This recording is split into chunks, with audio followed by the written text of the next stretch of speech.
నమస్కారం. గత కొన్ని రోజులుగా ఈ రాష్ట్రంలో ఉన్న వైఎస్ఆర్సీపీ నాయకులు, మాజీ ముఖ్యమంత్రి జగన్మోహన్ రెడ్డి గారు ఎన్డీఏ కూటమి పాలనలో రాయలసీమకు అన్యాయం జరుగుతోంది, ఈ అన్యాయాన్ని సరిదిద్దాలి, మేము ప్రారంభించిన పనులను కొనసాగించాలని చెప్పి మాట్లాడడం జరుగుతోంది. అన్ని జిల్లాల్లో కూడా ఆ పార్టీ నాయకులు ఊరు వాడ తిరుగుతా రాయలసీమకు చంద్రబాబు నాయుడు గారు అన్యాయం చేస్తున్నారని చెప్పి మాట్లాడడం జరుగుతోంది. దీనిపైన మేము ప్రజలకు, ఈ ప్రాంత రైతాంగానికి వాస్తవాలు చెప్పకపోతే వారు చేసే గోబల్స్ ప్రచారం నిజమేనని నమ్మే పరిస్థితి ఉంది. కాబట్టి మేము కూడా రాయలసీమ ప్రాంతానికి ఏ పార్టీ పరిపాలనలో న్యాయం జరిగింది, ఎవరు ముఖ్యమంత్రిగా ఉన్న కాలంలో అన్యాయం జరిగిందనే దానిపైన కూడా మేము కూడా రాయలసీమ ప్రాంతం అంతా కూడా ప్రజలను చైతన్యం చెందాలని చెప్పి నిర్ణయించుకొని అందరికీ కూడా సమాచారాన్ని విస్తృతంగా ప్రచారం చేస్తున్నాం.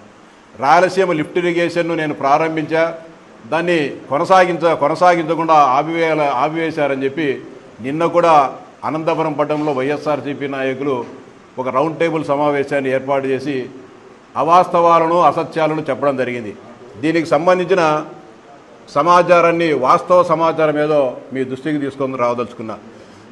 2020 సంవత్సరం మే 20వ తారీఖున 3,825 కోట్ల రూపాయలతో రాయలసీమ ఎత్తిపోతల పథకానికి పరిపాలనాపరమైన అనుమతులు ఇవ్వడం జరిగింది. జూలై 2020 సంవత్సరంలో, అదే ఏడాది జూలైలో టెక్నికల్ శాంక్షన్ కూడా మంజూరు చేసి టెండర్లు పూర్తయి పనులు అప్పగించడం జరిగింది. పనులు అప్పగించిన వెంటనే తెలంగాణ ప్రాంతానికి సంబంధించిన టీఆర్ఎస్ కార్యకర్త గవినోళ్ళ శ్రీనివాస్ అనే ఆయన, నారాయణపేట జిల్లాకు సంబంధించిన వ్యక్తి, ఈ రాయలసీమ ఎత్తిపోతల పథకం ఏర్పాటు చేస్తే తెలంగాణ ప్రాంతానికి అన్యాయం జరుగుతుంది, కృష్ణానది 2 రాష్ట్రాలకు సంబంధించిన హక్కులున్న నది, దీన్ని ఆపివేయాలని చెప్పి చెన్నైలో ఉన్న దక్షిణాది ప్రాంతానికి సంబంధించిన నేషనల్ గ్రీన్ ట్రిబ్యునల్కు ఆయన కోర్టులో అప్పీల్ చేయడం జరిగింది. అక్టోబర్ 29వ తారీఖు 2020 సంవత్సరంలో నేషనల్ గ్రీన్ ట్రిబ్యునల్ ఈ రాయలసీమ ఎత్తిపోతల పథకానికి ఎలాంటి పర్యావరణ అనుమతులు లేవు, పర్యావరణ అనుమతులు, ఇతర ప్రభుత్వ అనుమతులు అన్నీ తీసుకున్న తర్వాతనే ఈ ప్రాజెక్టును ముందుకు పోవాలని చెప్పి స్పష్టంగా ఆదేశాలు ఇవ్వడం జరిగింది. అయినప్పటికీ కూడా జగన్మోహన్ రెడ్డి, ఆయన తాబేదారులైన కాంట్రాక్టర్లు ఈ 3,825 కోట్ల రూపాయలను ఎలాగోలాగా, అంటే దాదాపు 40-50% ఎస్టిమేటెడ్ బూస్టప్ చేసుకొని ఈ రాష్ట్ర ప్రజాధనాన్ని దోపిడీ చేయాలనే కుట్రలో భాగంగా ఆ పథకాన్ని ప్రారంభించడం జరిగింది. దానికి సంబంధించిన లిఫ్ట్ ఇరిగేషన్ కాబట్టి పంపులు, మోటార్లు బ్రెజిల్కు పోయి కొన్ని, బెంగాల్ పోయి కొన్ని తీసుకొని వచ్చి అక్కడ పడేసి 923 కోట్ల రూపాయలు పేమెంటు తీసుకొని ఆ మోటార్లన్నింటిని కూడా అక్కడే వేయడం జరిగింది. మనం పోయి ఆ ప్రాంతానికి చూస్తే మనకు అర్థమవుతుంది. మళ్ళీ 11/8/2023 నాడు ఒక సరికొత్త జీవోను ఇవ్వడం జరిగింది. రాయలసీమ ఎత్తిపోతల పథకం ఇది ఇరిగేషన్ ప్రాజెక్టు కాదు, ఇది కేవలం చెన్నైకి త్రాగునీటి కోసం, అదేవిధంగా రాయలసీమ త్రాగునీటి కోసం మేము ఈ ప్రాజెక్టును మంజూరు చేస్తున్నామని చెప్పి 11/8/2020 నాడు ఒక జీవోని ఇవ్వడం జరిగింది. ఆ జీవోలో స్పష్టంగా చెప్పడం జరిగింది,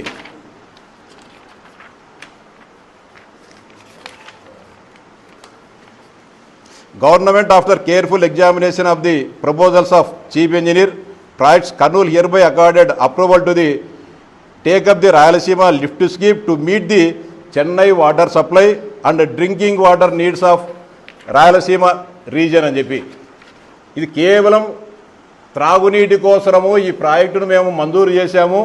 ఈ రాయలసీమ ఎత్తిపోతల పథకం సాగునీటి ప్రాజెక్టు కాదు, ఓన్లీ త్రాగునీటి కోసమే దీన్ని మంజూరు చేస్తామని చెప్పి చెప్పడం జరిగింది. కానీ ఈరోజేమో ఈ ప్రాజెక్టు లేకపోతే రాయలసీమ ఎడారిగా మారుతుంది, మేము రాయలసీమను సస్యశ్యామలం చేయదలుచుకుంటే వీళ్ళు దీన్ని ఇబ్బంది పెడుతున్నారు, దీన్ని ముందుకు తీసుకొని లేదని చెప్పి చెప్తున్నారు. మళ్ళీ తర్వాత ఈ జీవో నెంబర్ 364 ఎప్పుడైతే దీన్ని ఇచ్చారో మళ్ళీ కూడా నేషనల్ గ్రీన్ ట్రిబ్యునల్ ఒక కమిటీని ఫామ్ చేసింది.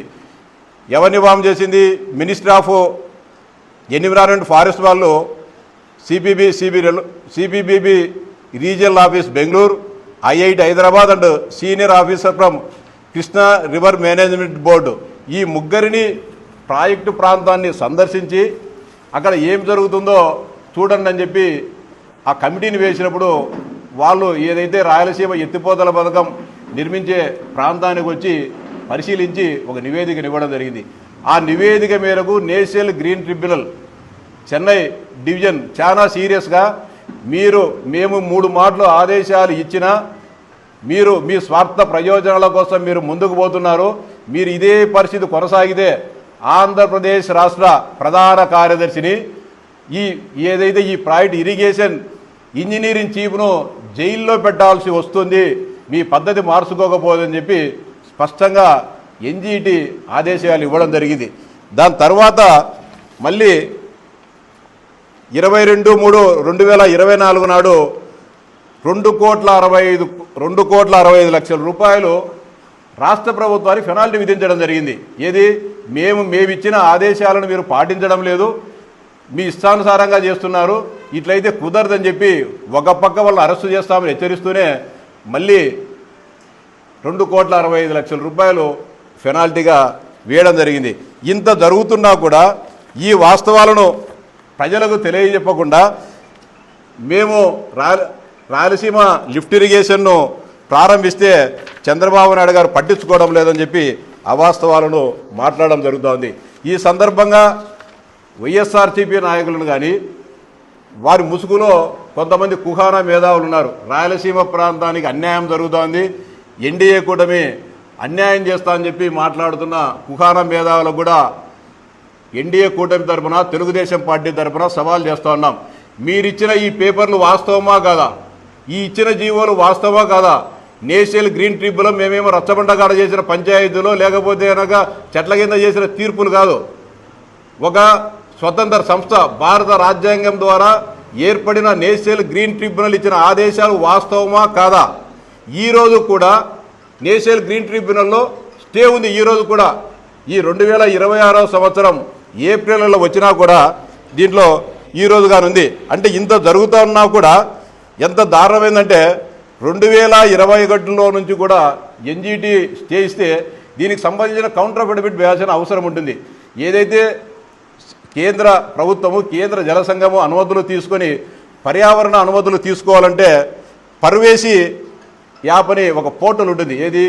ఈ గ్రీన్ ట్రిబ్యునల్ పర్యావరణ అనుమతుల కోసం 2021 నుంచి ఆ పర్వేసి యాప్లో పోర్టల్లో ఆంధ్రప్రదేశ్కు సంబంధించిన ఆంధ్రప్రదేశ్ ప్రభుత్వము ఈ ఎన్జీటీ క్లియరెన్స్ ఇవ్వమని చెప్పి ఒక పేపర్ గాని సబ్మిట్ చేయలేదంటే రాయలసీమ ప్రాంతం పైన జగన్మోహన్ రెడ్డి గారికి ఆ పార్టీ నాయకులకు ఎంత ప్రేమ ఉందో అర్థమవుతుంది.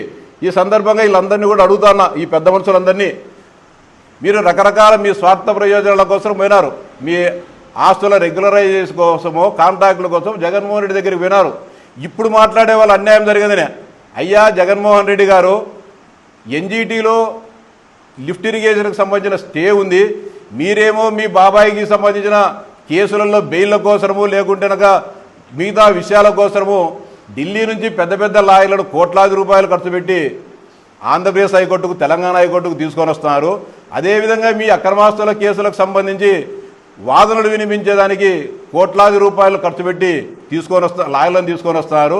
తెలుగుదేశం పార్టీ నాయకులను ప్రతిపక్షంలో ఉన్నప్పుడు వేధించడానికి జైల్లో పెడితే వారికి బెయిల్ రాకోకుండా అడ్డుకునేదానికి ఢిల్లీ నుంచి లాయర్లను తీసుకొని వస్తున్నారు. ఇంతమంది దాదాపు రాయలసీమ ప్రాంత ప్రజల ప్రయోజనాల కోసం ఉపయోగపడే ఈ లిఫ్ట్ ఇరిగేషన్ స్టే ఎత్తివేసేదానికి మనం ఎందుకుగానో ఒక మంచి లాయర్ను పెట్టడం లేదు. మహాప్రభు మనందరికీ ప్రధానమైన కర్తవ్యం, ప్రధానమైన బాధ్యత కదా. మనము ఈ ఎన్జీటీ నుంచి స్టే ఎత్తివేద్దాము, దానికి సంబంధించిన ప్రక్రియను పూర్తి చేయండి అని చెప్పి మీకు ఎందుకుగానో నోరు పెగలలే, సిగ్గు ఎగ్గు లేదా ఈరోజు మీరు మాట్లాడేదానికి అన్యాయం జరిగిందని. అన్యాయం చేసింది మీరు. జరుగుతున్న అన్యాయాన్ని జగన్మోహన్ రెడ్డి గారిని ప్రశ్నించలేకపోయింది మీరు. ఈరోజు ప్రశ్నించాల్సింది మమ్మల్ని కాదు, మిమ్మల్ని ప్రజలు ప్రశ్నిస్తారు. మీరు పోయి రాయలసీమ లిఫ్ట్ గురించి కానీ, రాయలసీమకు అన్యాయం జరిగిందని కానీ, రాయలసీమ నీటి ప్రాజెక్టుల గురించి మీరు మాట్లాడితే మిమ్మల్ని చేతగీతగాని కొట్టారని చెప్పి ఈ సందర్భంగా వైఎస్ఆర్సీపీ నాయకులకు స్పష్టంగా హెచ్చరిస్తా ఉన్నా. మళ్ళీ ఈ ప్రభుత్వం అధికారంలోకి వచ్చిన తర్వాత ఎన్విరాన్మెంట్ క్లియరెన్స్ కోసం ఎన్డీఏ ప్రభుత్వము ప్రక్రియను ప్రారంభించడం జరిగింది. మళ్ళీ పరివేసి ఈ యాప్ను మళ్ళీ యాక్టివేట్ చేసి వారు రిక్వెస్ట్ చేసి మళ్ళీ ఎన్విరాన్మెంట్ క్లియరెన్స్ కోసము దానికి సంబంధించిన అన్ని ప్రక్రియలను కూడా ప్రారంభించడం జరిగింది. దాని తర్వాత కూడా ఈ ఏడాది జనవరిలో కూడా నేషనల్ గ్రీన్ ట్రిబ్యునల్ మనం అన్ని కూడా పత్రాలను సమర్పించి ఈ స్టే ఎత్తివేయాలనే ప్రయత్నం జరుగుతున్నప్పటికీ కూడా మరి ఒకసారి కూడా ఈ ప్రభుత్వం కూడా మా అనుమతులను ధిక్కరించి ఏమైనా పనులు చేస్తారేమో ఒక ఆలోచనతో స్పష్టమైన ఆదేశాలు ఇవ్వడం జరిగింది. అన్ని చట్టబద్ధమైన చర్యలు పూర్తి అయిన తర్వాత ఎన్విరాన్మెంటల్ క్లియరెన్స్ వచ్చిన తర్వాతనే పనులు చేయాలని, పర్యావరణ పద్ధతులు పూర్తిగా అనుసరించి వాటి అనుమతులు తీసుకున్న తర్వాతనే ఈ ప్రక్రియను పోవాలని చెప్పి స్పష్టంగా అంటే జనవరి 2020 ఈ ఏడాది జనవరి 26లోనే ఆదేశాలు ఇవ్వడం జరిగింది. ఇంత జరుగుతూ ఉన్నా, ఇంత తతంగం జరుగుతూ అంటే ఏమీ తెలియనట్టు మొత్తం ఏదో ఈ ప్రభుత్వ హయాంలోనే దీన్ని మేము ఆపేసినట్టు వచ్చిన తర్వాత అని చెప్పి మాట్లాడుతూ ఉన్నారు. ఇంకా అనేక రకాలైన ఉన్నాయి. ఇక్కడ దీన్ని కూడా నీళ్లు కూడా ఎప్పుడైనా కానీ వరద వచ్చేటప్పుడు కృష్ణానదికి ఫ్లో ఉండేటప్పుడు నీళ్లు దండిగా తీసుకుంటాం. చెన్నైకి ఏప్రిల్ మే నెలలో మేము తాగునీరు తీసుకొని పోతామని చెప్పి జీవో ఇవ్వడం జరిగింది. ఏప్రిల్ మే నెలలో చెన్నై త్రాగునీటి అవసరాల కోసం, రాయలసీమ త్రాగునీటి అవసరాల కోసము కృష్ణానదిలో 854 అడుగుల కంటే కింద ఉన్న ఒక 50-55 టీఎంసీల నీటిని మేము తీసుకుపోదామని చెప్పి జీవోలు ఇచ్చారు. అంటే ఏప్రిల్ మే నెలలో విపరీతమైన త్రాగునీటి ఎద్దడి ఏప్రిల్ మే నెలలో ప్రారంభమవుతుంది. ఏప్రిల్ మే నెలలో నువ్వు శ్రీశైలం దగ్గర లిఫ్ట్ తీసి ఇవన్నీ కూడా పోతిరెడ్డిపాడుకు వచ్చేసి తర్వాత కుందుకు వచ్చి పెన్నాకు పోయి సోమశీలకు పోయి కండలేరుకు పోయి చెన్నై పోయి కొద్ది ఎన్ని రోజులు పోతుంది? విపరీతమైన ఎండల సమయంలో రోజుకు 2000 క్యూసెక్కులు నువ్వు ఆ నదిలో పోస్తే చెన్నైకి తీసుకోవాలంటే నీళ్లు పోయేదానికి సాధ్యమా అసాధ్యమా అని కూడా ఈ రాష్ట్ర ప్రజలు, ఈ రాయలసీమ ప్రజలు ఆలోచించాలని చెప్పి విజ్ఞప్తి చేస్తున్నా. ఎప్పుడో మేలోనో ఏప్రిల్లోనో తాగునీటి వస్తాడంటే మనం జనవరి నుంచి పెట్టుకుంటాం నీళ్లు మన దగ్గర అందుబాటులో. అది కాకుండా ప్రజలను మోసగిచ్చేదానికి అంటే జగన్మోహన్ రెడ్డి గారి ఆలోచన ఏంది? చేసినట్టుండాలా, చేయకూడదు. కానీ దోపిడీ మాత్రము నిరాటంకంగా జరగాలనే ఆలోచన అనేది. ఇంకా దారుణం, జగన్మోహన్ రెడ్డి గారు కూడా సవాల్ చేస్తున్న రాయలసీమకు ఆయన నేను మంచి చేశా అంటే పులివెందుల నియోజకవర్గంలో 2019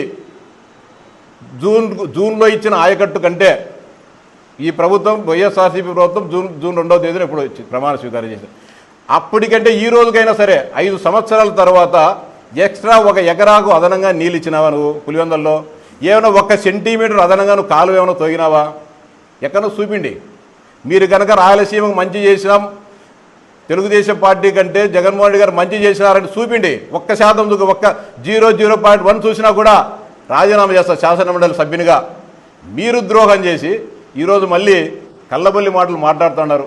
ఈరోజు కర్నూలు జిల్లాలో వేదవతి ప్రాజెక్టు, గుండ్రేవుల ప్రాజెక్టులను కర్నూలు పశ్చిమ ప్రాంతాన్ని సస్యశ్యామలం చేయాలని చెప్పి చంద్రబాబు నాయుడు గారు శంకుస్థాపన చేసి పరిపాలనాపరమైన అనుమతులు బడ్జెట్ రిలీజ్ చేస్తే మీరు వచ్చిన తర్వాత టెండర్లు క్యాన్సిల్ చేసినారు.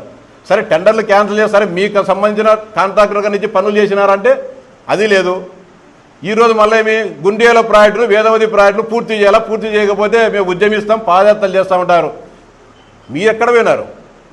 ఆ రోజు ఎక్కడ పోయినారు? ఆ రోజేమో నేలగ మందం పెట్టుకొని ప్రశ్నించలే జగన్మోహన్ రెడ్డి గారిని. ఈరోజు మాత్రం ప్రశ్నిస్తాం, పాదయాత్రలు చేస్తాం, పొర్లు దండాలు పెడతామని చెప్పి మాట్లాడుతూ ఉన్నారు. మీరు పొర్లు దండాలు పెట్టినా తల కింద బొక్క బోర్లా పడినా కూడా రాయలసీమ అభివృద్ధి ఆగదని చెప్పి చెప్తా ఉన్నాం. కుప్పంకి ఏం చేశారు? 10 ట్యాంకర్లు తీసుకొని పోయి చంద్రబాబు నాయుడు గారు కుప్పంకు మేము నీళ్ళు ఇచ్చినామని చూపించాలని 10 నీళ్ళ ట్యాంకర్లు తీసుకొని పోయి 2 గేట్లు పెట్టి నీళ్ళు వదిలినారు. కనీసం నువ్వు విజయవాడకి హెలికాప్టర్లు ఎడికి వచ్చేటంత వరకు నా నీళ్లు ఉన్నాయా? అయిగాని లేవు. ఈరోజు దాదాపు 3,850 కోట్ల రూపాయలు ఖర్చు పెట్టి హంద్రీనీవా కాలువలను వెడల్పు చేసి ఈరోజు కుప్పంలో ఉన్న చివరి ఆయకట్టు చివరి చెరువు కూడా ఈరోజు నీళ్లు నింపడం జరుగుతుంది. మీరు రాండి, వైఎస్ఆర్సీపీ నాయకులు ఎవరన్నా వస్తాను రాండి, బ్రహ్మాండంగా మిమ్మల్ని అందరినీ అక్కడ ఘనస్వాగతం పలికి ఏ చెరువులు వాస్తవంగా కృష్ణానది నీళ్లను నింపినామో మీ కళ్ళకు చూపుతాం. మీరు అవాస్తవమైతే చెప్పండి, మేము తప్పు చెప్తాం, అయ్యా మేము చెప్పింది తప్పు ఒప్పుకుంటాం. ఇంత జరుగుతూ ఉన్నా కూడా మీరు ఏమాత్రం కూడా మానవత్వం కూడా లేకుండా మాట్లాడుతున్నారు. ఇక్కడి అనంతపురం జిల్లాలోనే ఈ పక్కనే ఆత్మకూరు మండలంలో హంద్రీనేవా కాలువలు పోతాయి. తెలుగుదేశం పార్టీ అధికారంలో పోయిన వెంటనే వాటన్నిటిని కూడా ఆపివేయడం జరిగింది. 2023 సంవత్సరంలో గౌరవ ముఖ్యమంత్రి చంద్రబాబు నాయుడు గారు ప్రతిపక్షంలో ఉన్నప్పుడు ఆ ఆత్మకూరు మండలంలో ఉన్న హంద్రీనేవా కాలువను కూడా పరిశీలించడం జరిగింది. జిల్లెలమండ ప్రాజెక్టు ఉంది ముదుగుబ్బలో. వెంకట్రామిరెడ్డి గారు ఏదేదో పెద్ద పెద్ద మాటలు చెప్తా ఉంటాడు. ఆ రోజు ఆయన స్వార్థ ప్రయోజనాల కోసం డబ్బుల కోసం అని చెప్పి ప్రాజెక్టును ప్రారంభింపజేశారు. కనీసం ఒక తట్ట మట్టెత్తినారండి. ఒక తట్టి మట్ట ఎత్తకోకుండా ధర్మవరం నియోజకవర్గ ప్రజలను మోసం చేసినారు. కడప జిల్లాలో రాజోలి బ్యాలెన్సింగ్ రిజర్వాయర్ కడతా అని చెప్పి టెంకాయ కొట్టాడు జగన్మోహన్ రెడ్డి. దాదాపు 10,000 ఎకరాలు రైతుల దగ్గర నుంచి అక్వైరీ చేశారు, సమీకరణ చేశారు, భూసేకరణ చేశారు. ఒక్కరికన్నా ₹1 డబ్బు ఇచ్చినారా? ఈరోజు డబ్బు రాక ఆ మొత్తం అన్ని వెబ్లాన్లో నుంచి ఇవన్నీ కూడా రైతులకు సంబంధించిన భూముల వివరాలు లేక ప్రభుత్వ భూమి అని చెప్పి వీళ్ళు అమ్ముకోలేక, కొనలేక, డబ్బులు రాక, బ్యాంకులో నుంచి లోన్లు తీసుకోలేక 5-6 గ్రామాల ప్రజలు 1000 ఎకరాల రైతులు ఇబ్బంది పెడుతున్నారు. ఎవరి తప్పు? జగన్మోహన్ రెడ్డి గారి నిర్వాహకం కదా. కడప స్టీల్ ప్లాంట్ను కట్టకుంటే ఓట్లు అడగనన్నాడు 2019 ఎన్నికలప్పుడు. 2019 ఎన్నికల సమయంలో జమ్మలమడుగు నియోజకవర్గంలో కడప స్టీల్ ప్లాంట్ను కట్టబోతే ఓట్లు అడగనన్నాడు. కట్టినాడా? వాళ్ళాయన ఒకసారి టెంకాయ కొట్టినాడు, ఈయన వచ్చి ఓ టెంకాయ కొట్టారు, ఒక ఇటుక పిల్లన పెట్టారా? మళ్ళీ సిగ్గు లేకోకుండా మేము మాట తప్పని మడమ తిప్పని వంశం అని చెప్తావు. ఏం జరిగింది? చెత్తగా నువ్వు మోసం చేసినావు, ద్రోహం చేసినావు అని చెప్పి నిన్ను జమ్మలమడుగులో ఓడగొట్టడం జరిగింది. ఇంత అన్యాయం జరుగుతూ ఉన్నా కూడా కళ్ళ ఆర్పుకోకుండా అబద్ధాలు చెప్తున్నారు రాయలసీమలో ఉండే నాయకులు. ఆ రోజు ప్రశ్నించుకోకుండా ఈరోజు ప్రశ్నిస్తామంటే అది ఏదో అర్థం కావడంలే మాకు. ఉట్టికెక్కలేనమ్మా స్వర్గానికి ఎక్కుతా అనేటుంది జగన్మోహన్ రెడ్డి గారి పరిస్థితి. 5 సంవత్సరాలలో ఏమీ చేయకోకుండా ఇప్పుడు నేను చేస్తా, నాకు మళ్ళీ అధికారం ఏంటి అని చెప్పి మాట్లాడడం జరుగుతుంది. ఇవన్నీ కూడా రాయలసీమ ప్రజలు సమగ్రంగా తెలుసుకోవాలా. ఏ ప్రభుత్వంలో మంచి జరిగింది, ఎవరి ప్రాంతానికి అన్యాయం చేసేదారనే పైన కూడా విచక్షణతో ఆలోచించాలని చెప్పి రాయలసీమ ప్రాంత ప్రజానీకానికి సవిరంగా విజ్ఞప్తి చేస్తున్నాం. ఎన్డీఏ ప్రభుత్వం అధికారంలోకి వచ్చిన తర్వాత రాయలసీమ ప్రాంతానికి ఏమేమి చేస్తుందో కూడా అందరికీ తెలుసు. గత 5 సంవత్సరాల్లో 19-24 మధ్య కాలంలో మనమంతా కూడా వ్యవసాయ కుటుంబాల నుంచి వచ్చిన వాళ్ళమే. 2019 కంటే ముందు మైక్రో ఇరిగేషన్ సంబంధించిన డ్రిప్పులు కానీ, స్ప్రింక్లర్లు కానీ, పైపులు కానీ, ల్యాండ్ డ్రిప్ పైపులు కానీ ఈరోజు దరఖాస్తు చేస్తే వారానికి వచ్చేటి. 2019-24 సంవత్సరాల కాలంలో అప్లై చేసేదానికి అప్లికేషను లేదు, ఇచ్చే విధవ కూడా లేడు. 5 సంవత్సరాల పాటు రాయలసీమ మెట్ట ప్రాంత రైతులను హింసలకు గురి చేయడం జరిగింది. కేంద్ర ప్రభుత్వం నుంచి వచ్చే క్రాస్ సబ్సిడీని కూడా ఇవ్వకోకుండా దాన్ని ఇతర పథకాలకు మళ్లించడం జరిగింది. ఈరోజు అప్లై చేయండి ఎవరైనా సరే. ఈరోజు దరఖాస్తు చేస్తే వారం రోజులకి ఇంటికాడికి ఫోన్ చేస్తారు డీలర్, అయ్యా మీది లారీ వచ్చేసింది, మెటీరియల్ ఎత్తుకొని యాడ్ చేయాలని చెప్పేసి. ఇంత మంచి చేస్తున్న ప్రభుత్వం తెలుగుదేశం ప్రభుత్వం. ఈ విషయాలన్నీ కూడా గమనించాలా. రాయలసీమ ఎత్తిపోతల పథకంపై జగన్మోహన్ రెడ్డి ఆయన పార్టీ నాయకులు మీ ముందుకు వస్తే తరిమి కొట్టాలని చెప్పి ప్రజలందరికీ కూడా సవినయంగా విజ్ఞప్తి చేస్తానా. వారందరికీ కూడా బుద్ధి చెప్పాలా, తిరుగుబాటు చేయాలా, అవసరమైతే మీ గ్రామాలకు రాకుండా రాళ్లతో తరిమి కొట్టాలని చెప్పి కూడా రాయలసీమ ప్రజానీకానికి సవినయంగా విజ్ఞప్తి చేస్తా ఉన్నా.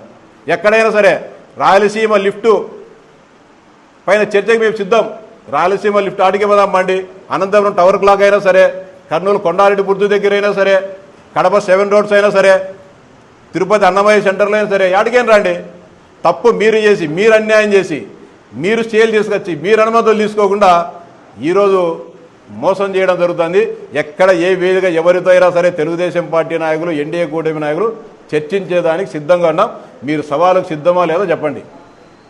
ఓకేనా? Thank you.